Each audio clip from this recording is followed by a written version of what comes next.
secret to healing every relationship that nobody taught us. Timeless lessons from the godparents of love. Why most relationship problems aren't what they seem? Harville Hendrix and Helen LaKelly Hunt are often called the Godparents of Love.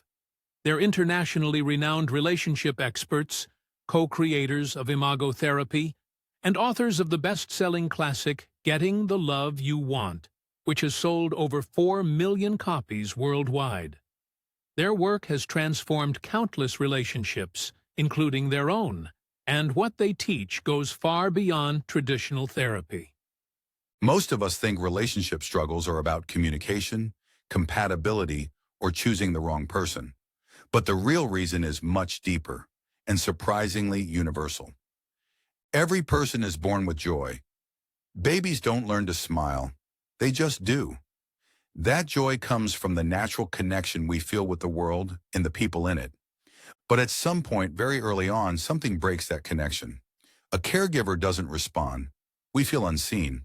The result is a rupture, a feeling of disconnection from others and from life itself. And from that moment on, we start looking for ways to get that joy back, through success, validation, romance. But none of those actually fill the void, because what we're really missing is the experience of connection, feeling seen, safe, and understood. Why we're attracted to the people who hurt us.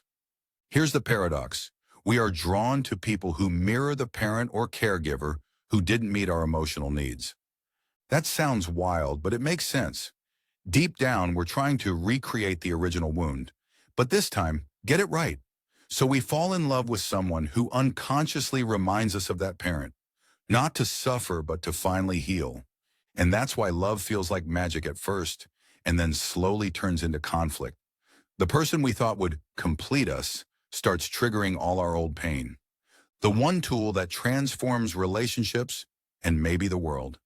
There's a way through that pain, and it's not by talking more, it's by talking differently. It's called dialogue, a structured way of speaking and listening that helps both people feel safe, heard, and respected, even in the middle of a disagreement. It's based on 3 simple steps. 1. Mirroring. Repeat what you heard, word for word. 2. Validating. Let the other person know what they're saying makes sense, even if you disagree. 3. Empathizing. Acknowledge what that must feel like. This process rewires the nervous system. It lowers anxiety, builds trust, and slowly restores the joy of connection.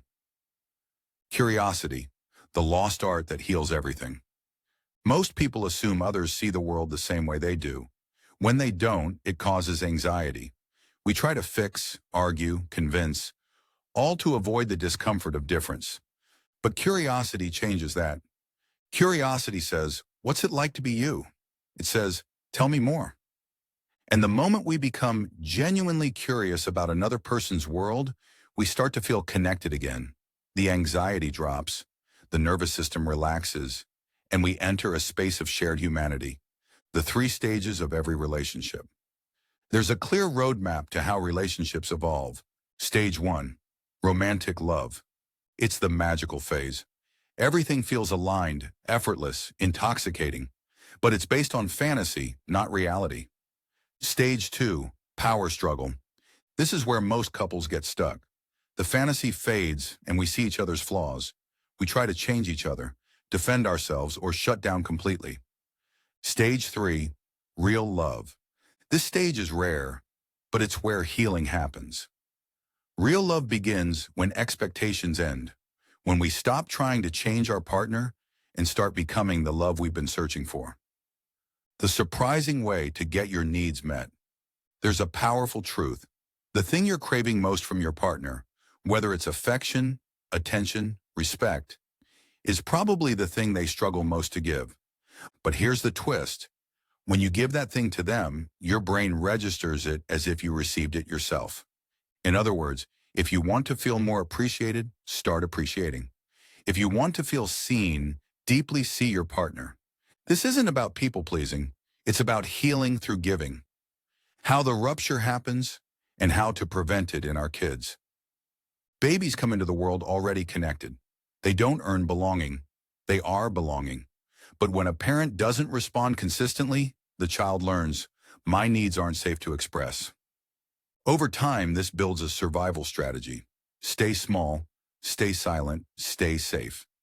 That's why learning and practicing dialogue in families is revolutionary. When kids know someone will respond, when they feel heard and mirrored, they stay connected to their natural joy. And that sense of connection can literally shape the structure of their brain and emotional resilience for life. Becoming love instead of looking for it. At some point, the healing process reaches a choice. We can keep trying to get love, or we can become it. That's the core of real love. It's not about waiting for someone to fulfill your needs. It's about choosing to give, not because you're supposed to, but because it transforms you. When you become love, curious, generous, open, you stop chasing it, and the relationship shifts from a battlefield to a sanctuary. Imagine a world built on dialogue.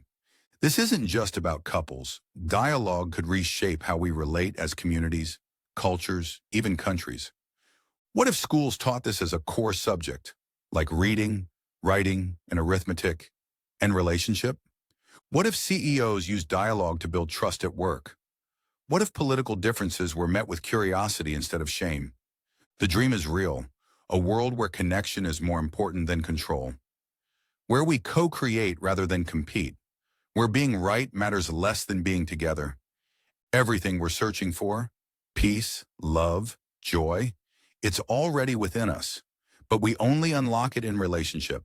We're wounded in relationship, and we heal in relationship. And all it takes to begin is a moment of curiosity, a willingness to listen, a choice to love.